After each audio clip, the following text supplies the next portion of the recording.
to do it. Who's that? I can't figure out how to do it on a phone either. Tell me your name and I'll do it for you. Damon Gainer. Go ahead. Damon, where are you with? Green Township Timberwolves. There you go. Chad Beck. It probably says Chad iPhone. Who you with, Chad? Lanza Lacrosse. Dustin Christian, Centerville, Lacrosse. Tony Wilson, Sycamore.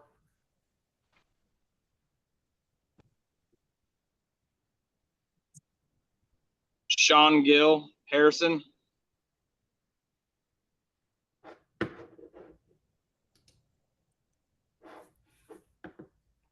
Kurt Hume, Timberwolves.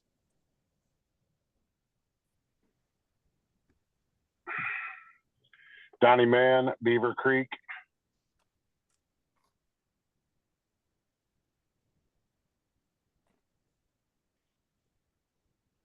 You can also just put it, if you guys put it in the chat, I'll change it from there so that Andrew can get going.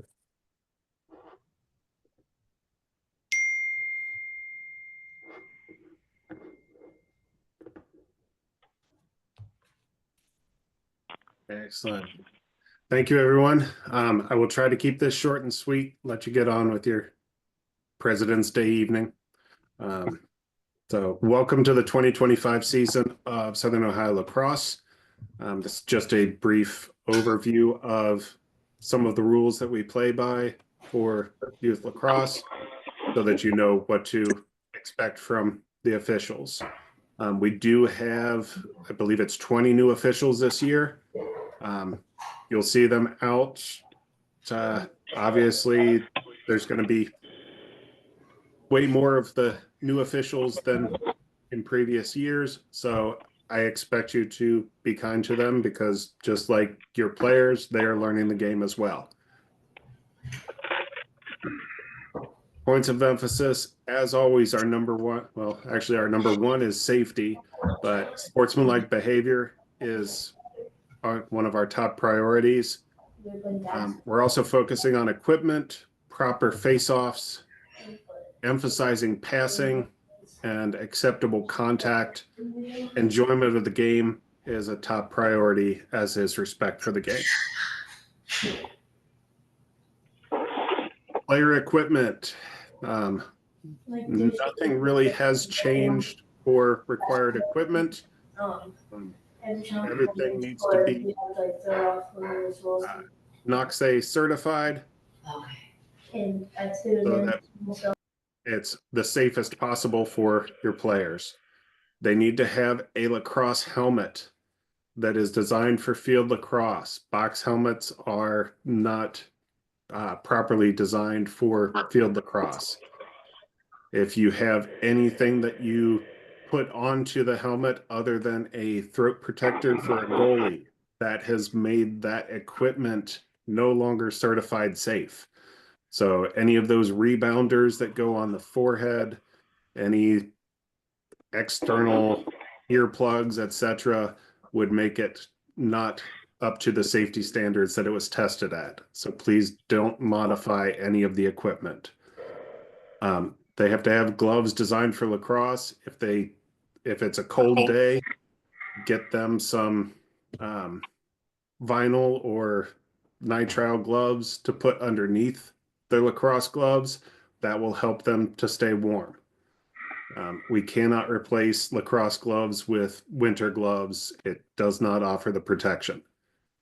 Arm guards need to be worn. These are optional for goalies. Same with a shoulder pad. That's optional for goalies. I would recommend arm guards for goalies. I understand they see the high school and college players going without them, and they don't want to wear them. It doesn't really restrict movement as much as they think it does, and offers a little more protection, especially if you have somebody who likes to come out of the crease. Consider getting them the arm guards anyway. Protective cup or pelvic protector is also required. We do not, the officials will not check for that. They're there to officiate the game. They're not there to get put on the sex offenders registry. So when you certify that your players are properly equipped, that means that you have told all of the players what is required for them to wear, and you have made sure they know how to wear everything correctly.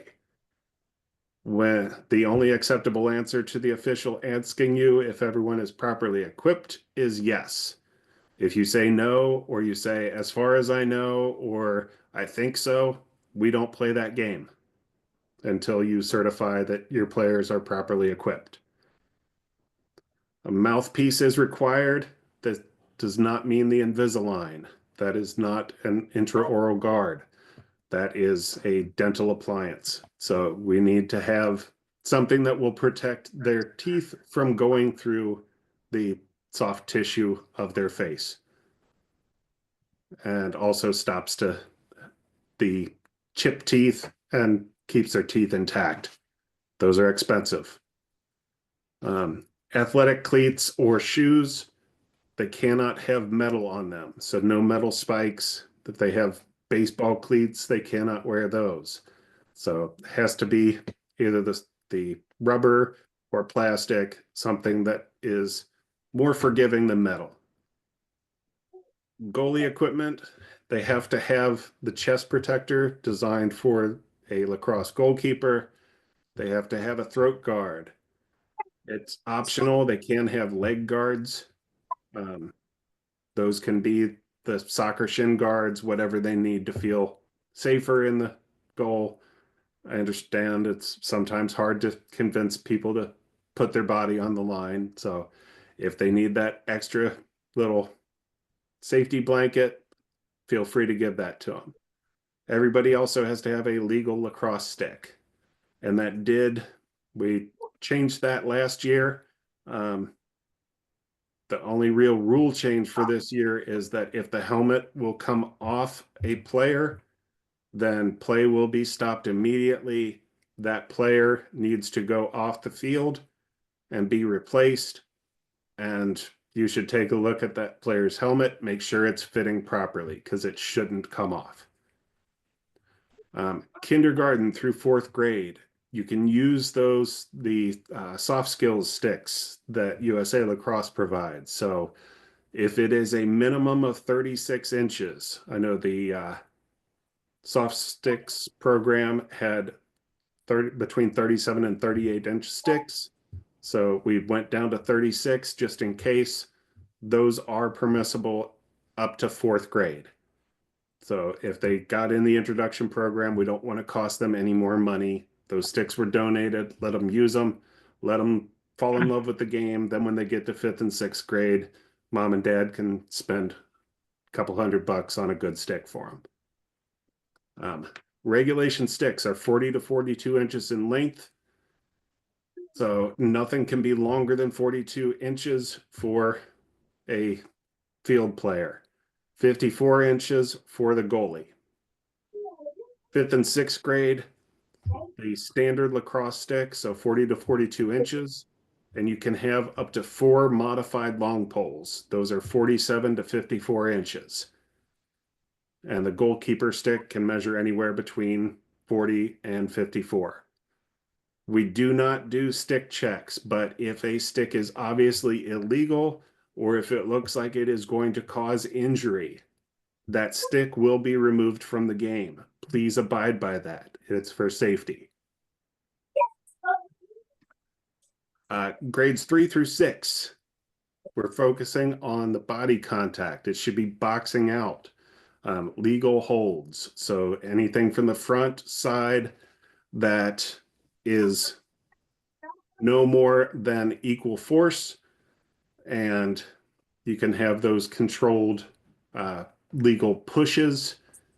So doing those man ball drills, getting a little bit of contact to kind of hold the opponent away while your partner gets the ball, that is what we're looking for.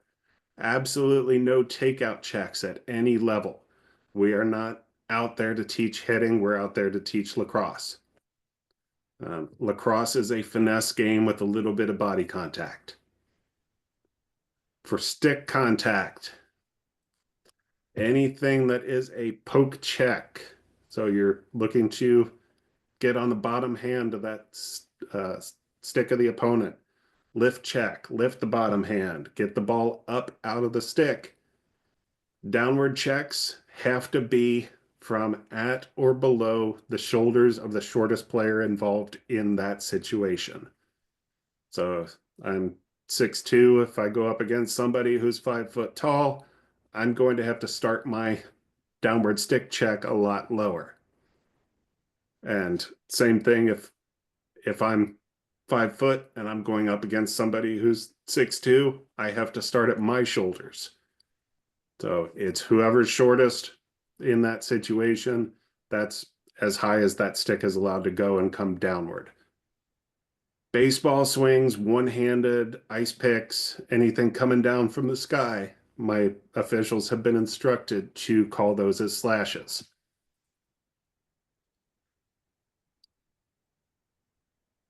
For grades 3 through 6, a flag down, slow whistle. So penalty occurs, flag is thrown.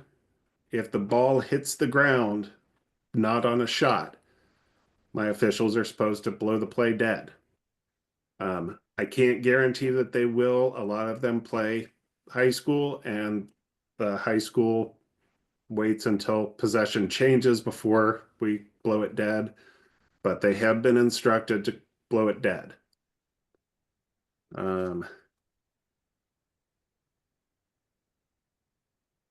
Clarify down checks on 5-6 for 3-4.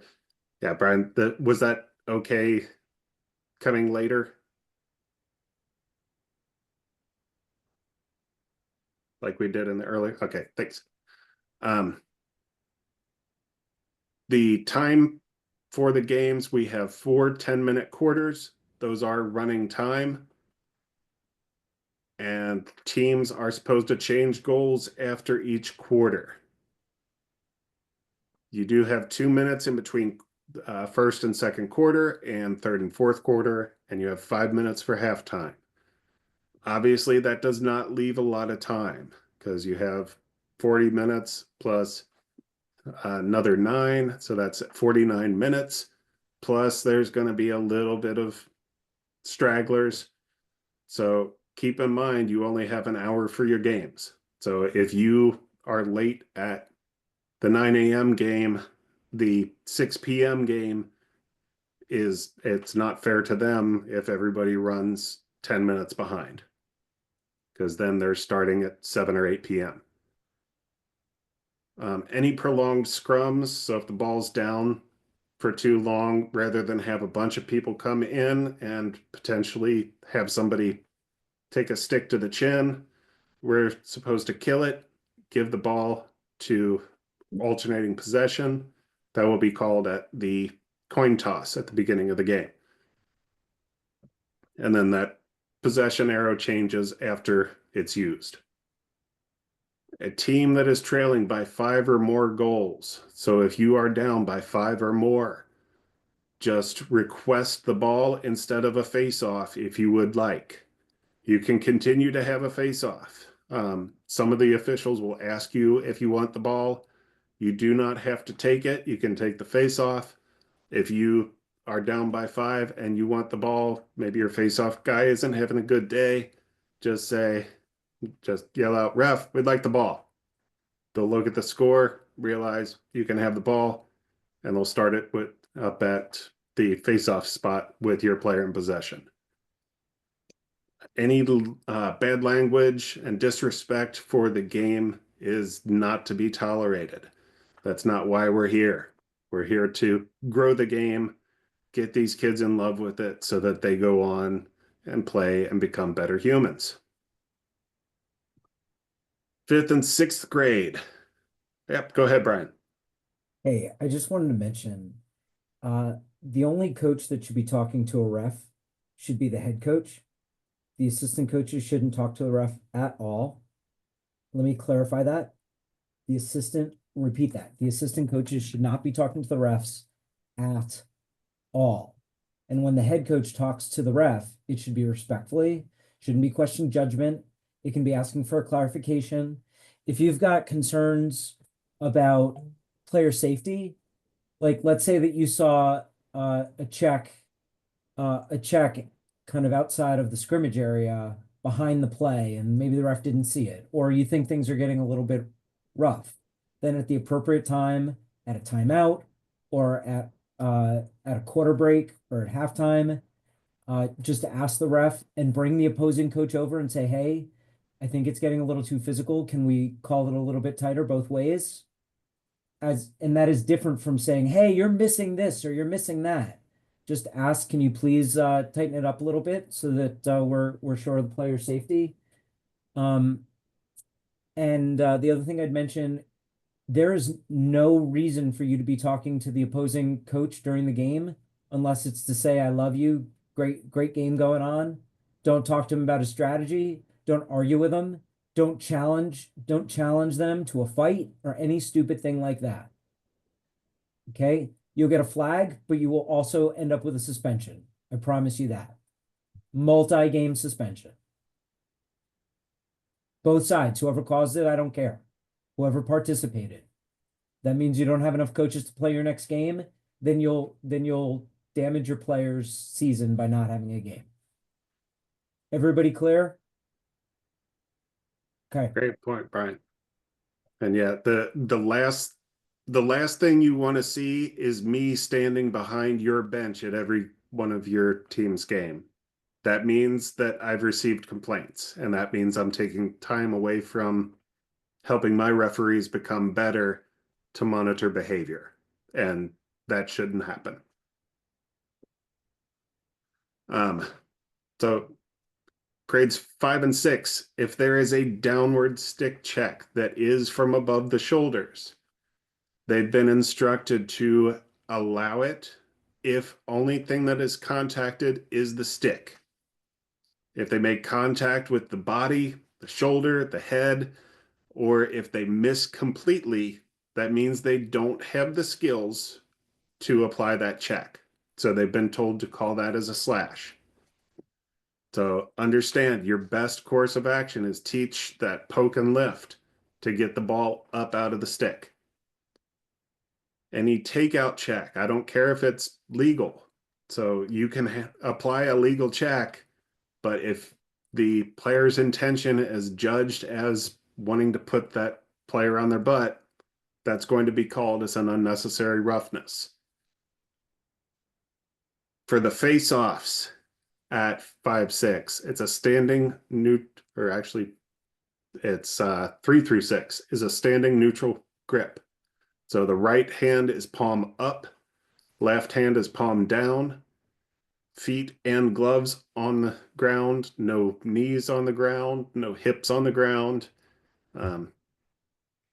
And the referees will adjust them as needed, but remember to train them to come down together, top of the stick to the ball stop, and their heads, everything out of the neutral zone. So the neutral zone is the plastic of the sticks. It has nothing to do with the midline. It's just we want that area where the ball is, where the stick heads are, to be clear. If a team is leading by 5 goals or more, then the other team can request the ball instead of a face-off. If you are leading by 8 goals or more in 3rd through 6th grade, you need to remove a midi. Doesn't have to be the same midi the whole time, but we're trying to teach the playing man down so that they're used to it, but also we don't want the scores getting run up. That's not fun for the team that's crushing the other team, and it's definitely not fun for the team that's getting crushed. K2, we want minimal body contact. They can still box out on ground balls. There will be some incidental contact. They're kindergartner through 2nd grade, So they're going to run into each other just trying to get to where they need to be. That's not what they've been told to call. It's the ones where they're making intentional body contact that is not boxing out on a ground ball. They can do legal holds, so not surrendering the ground between them and the goal, but not doing that in such a way that it is disproportionate in strength. So if somebody's trying to come in on goal and they are driving them backward, that's not a legal hold. That is now unequal force, and that would be called as an illegal body check. The default rules for K2. So the referee for K2 will come to you, should decide between the two coaches and the referee, are we playing by the standard rules, or are we going to have a unanimous decision to alter some of the rules, the ones you can alter? So we'll start with a 20-minute half time, or a 20-minute half. You can do 4 10-minute quarters if you choose. Both coaches and the referee have to agree. If they do that, it's going to be a 4-minute halftime. The default will be for a 5-minute halftime with the 20-minute halves. Default is we will face off after every goal, keeping in mind that the purpose, especially for K2, is to teach them the game and teach them the fundamentals. If there's unanimous decision, we can start with defense having possession of the ball after a goal. We'll also switch goals at halftime. You can elect to also maintain the same goals. If you have teams that are directionally challenged, then you may both want to say, hey, let's just keep them on the same side. That way we're not shooting on our own goalie. An offside at K2 will just stop play and reset the field. It is not a penalty. That said, depending on how many players show up, because we all know kindergarten through second grade isn't necessarily reliable when it comes to mom and dad getting them there.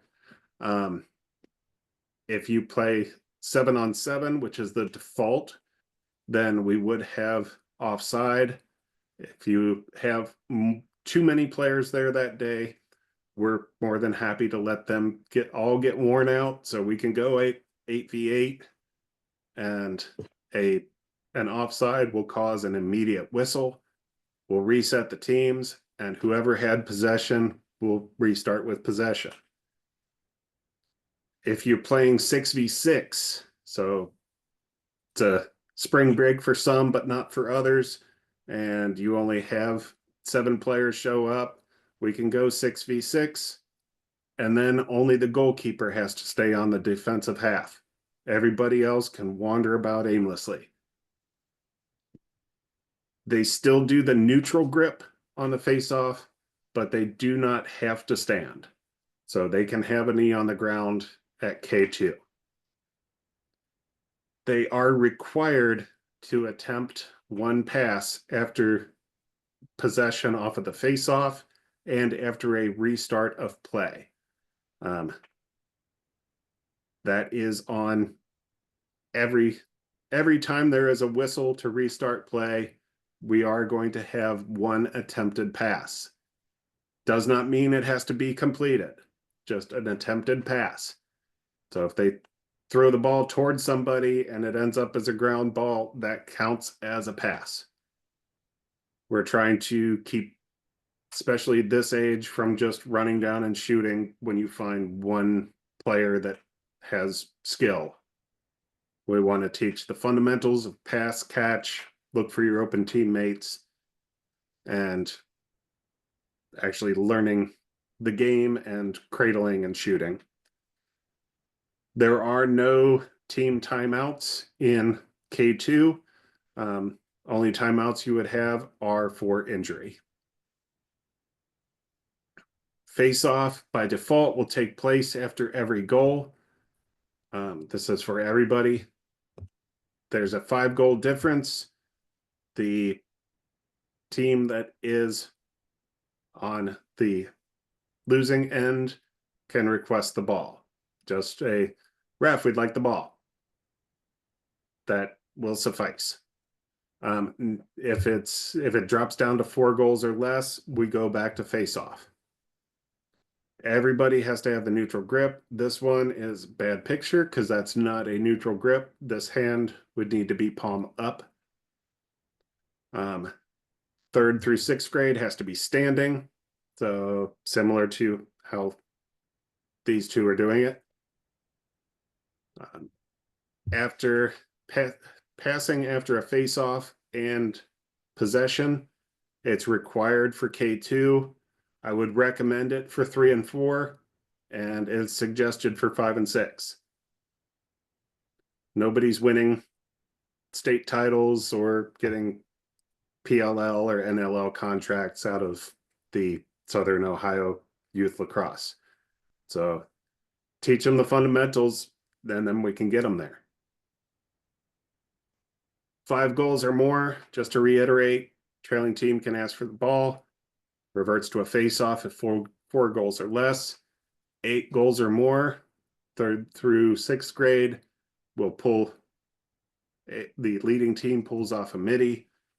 A player can return when there's 7 goals or less difference. For K2, if there's 5 goals or more, I see a few familiar names on the call. You've probably had me out reffing your K2. You would know that if a team is dominating, I will intentionally get in the way just to force that pass. So with that in mind, we actually came up with, if a K2 team is leading by 4 goals or more, the coach of the team that is up could put a coach on the field on the attacking half to help encourage your players to pass.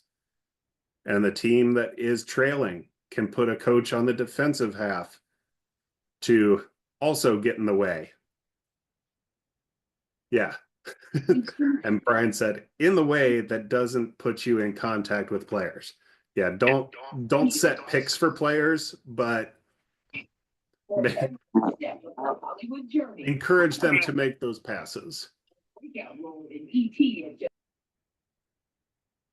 Any questions there? Okay. Penalties and fast breaks. So for third and 4th grade, we do not have time-serving penalties. They do a fast break. It's a 5-second and 5-yard head start. So the player with the ball will start 5 yards onto his attacking half. That will start with a whistle. The rest of the middies are behind the midfield line. The referee will count out 5 seconds and then will verbally release the middies after 5 seconds. The players that are down in the box just have to remain behind the restraining line until the whistle.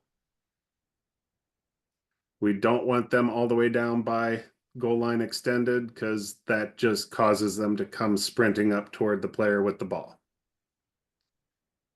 If there are 2 flags on one play, it will result in 2 fast break opportunities.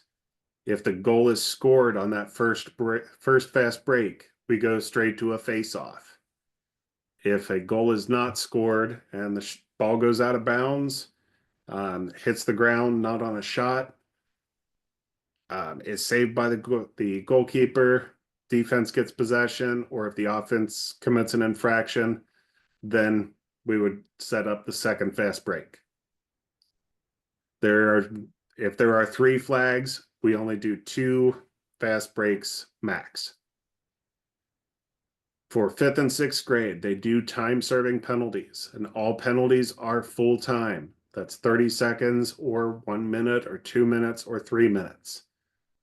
If the time expires before the next face-off, So if it's a dead ball and time expires, if it's just out of bounds, they have to wait until the whistle to release from the box. If it's on a face-off, they have to wait until possession is called off of the face-off before they release.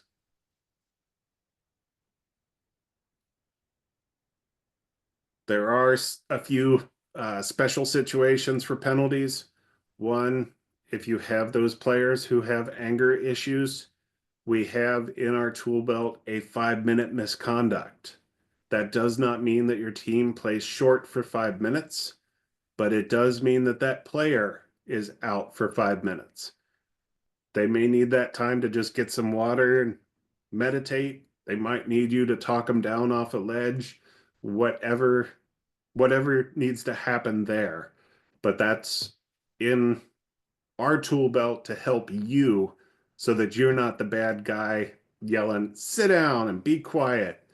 That way the referee sat you. Now let's talk about how we can change it so that you can go on playing for the rest of this game. Fouling out. If you get 4 personal fouls, the bully rule will make it so that you are disqualified. So you fouled out for the game. That does not mean that that player is ejected. They won't have to serve any suspensions. It just means maybe they had a bad day and they got their frustrations out. But they're finished for that day, but they can come back actually into the next game if you have a doubleheader. If they are ejected, they cannot come back. They can be ejected off of 1 unsportsmanlike conduct, depending on the severity. If they get 2, it is a mandatory ejection. If they use profane, vulgar, inflammatory, abusive language, that is a mandatory ejection. Same with fighting. Anybody that is fighting is ejected, be it player, coach, or parents. That said, if there is a fight between coaches, the referees have been instructed to send the players over to their parents, and the game is over. If there is a fight between parents, the referees have been instructed to send the players to their coaches, and the game is over. So adults should not impact the players in that way, but whatever happens, our number 1 priority is to keep the players safe. So we will send them to safety, and then we'll let the police deal with whatever needs to be dealt with after. Mike asked who will be tracking personal fouls. By rule, the home team is supposed to supply the scorebook, which would keep track of the fouls. It's pretty much on each team's honor to say, yes, mine had 4 personal fouls, so they fouled out. Hey, Andrew. Yes. I just wanted to mention that unfortunately we have had issues in the past where there's been fighting or coaches going at each other or players dropping F-bombs on refs.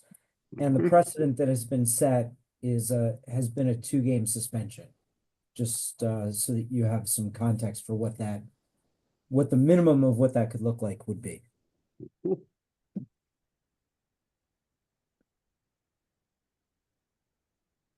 Yeah. And at the end of the day, like I said, nobody's getting contracts straight to playing pros from this.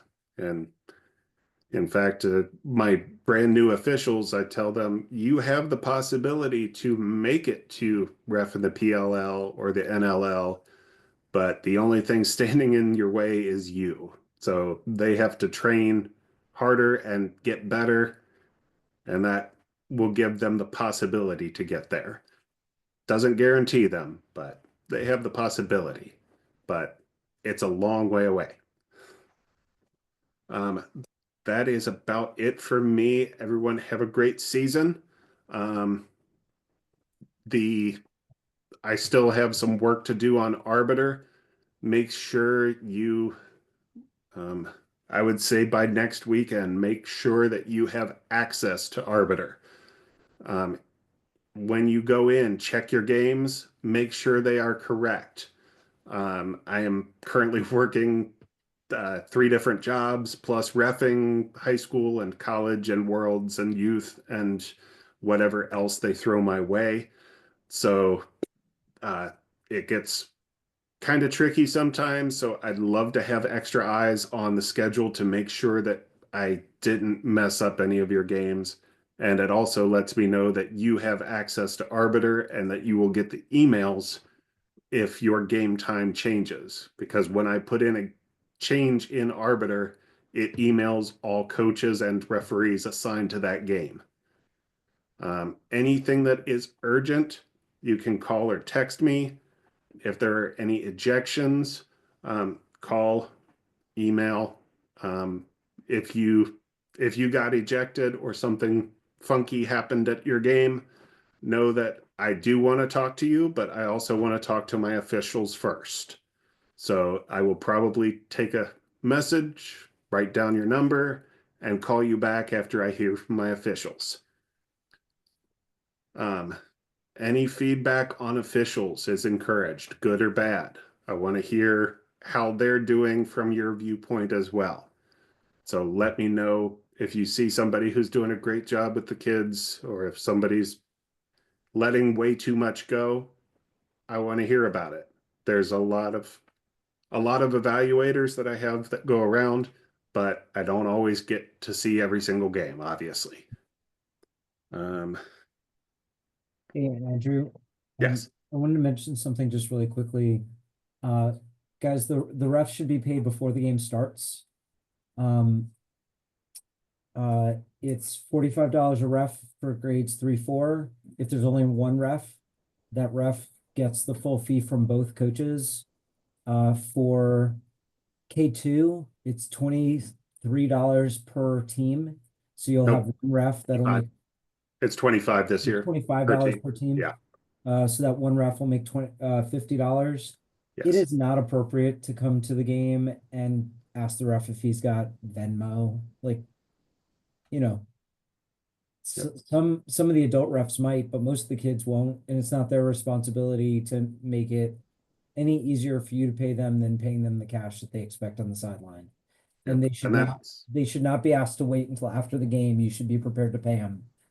And if you're not ready, they'll run the game time until you pay them, and you'll play a short game. So just be ready, please. Isn't it $45 for 3rd through 6th? Yes. Yes. Okay, sorry, I thought I heard 40, but yeah, 45 is what I thought. Thanks. Yeah. 45 for 3 through 6, 25 per team for K2. And also keep in mind that although I know some of them do, Venmo is actually considered illegal for anyone under 18 because you're not allowed to electronically send funds to anyone under 18. So that's why we haven't been able to do Arbiter pay for any of the youth officials. Everything has to be either cash or check. I know Junior Crusaders pays check. I think there was one other that was looking to do check, but there was one who was asking about Arbiter pay last year and just cannot do it because it's illegal. We stopped doing checks a long time ago. We're cash. Oh, well, that shows how long I've been doing this. You've been around too long. We knew how much that annoyed refs, so we stopped doing that about 3 or 4 years ago. And we appreciate that. Cash is king. Yes, what were those rates one more time?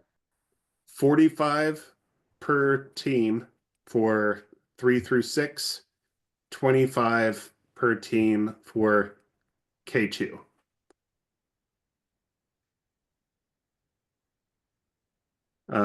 And Dave asked about how to get an account on Arbiter.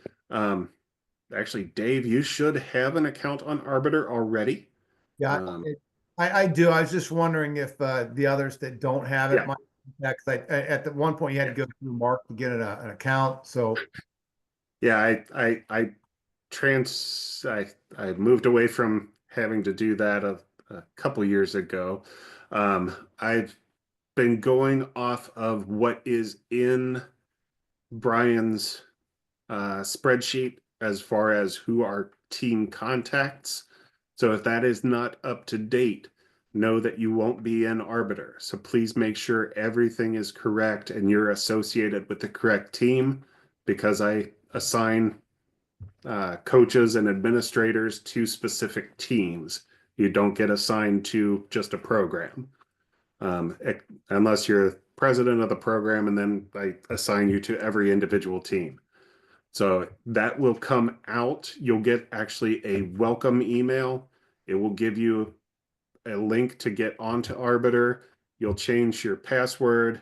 Make sure that your game day cell phone number is updated on your profile. That way, if somebody needs to get in touch with you, they can. So if, for example, the team's running late, the referees are running late, whatever the case may be, they can get in touch with you directly from the app. And then once you're in there and you've verified your connection with Southern Ohio Youth Lacrosse, then you will start getting emails about game changes or any changes to time, location, etc. And if you ever think that there's a discrepancy between the schedule that I've posted and what you get from Andrew, please just email the both of us so that we can collaborate and make sure that we're squared away. Yep. You'll notice there were a couple of changes that I sent out today. It's because Andrew caught that I had a team playing in 2 different places on the same day, and none of us caught it, but Andrew did. All right, so. Although I was cussing out Arbiter because I was trying to figure out why it wouldn't let me put the game in.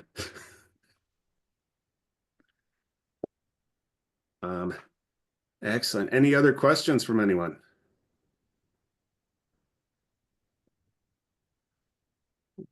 Thank you, everyone. Once I get the recording, I will put that up on my YouTube channel, and I'll have the link sent around for those coaches who weren't able to attend tonight. And as always, reach out if you have any problems or questions, and everyone have a great season. Stay safe and healthy.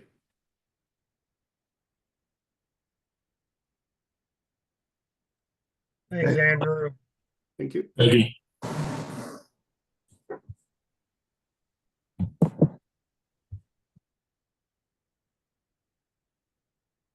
Kurt, are you still on here? Yes. Yeah. It's the YouTube channel. If you search for, it's in all caps. If you do @sober-loso, SOBER-LOSO, that will get you to my YouTube channel. Okay, thanks. There's some things that actually Connor might like too, because it's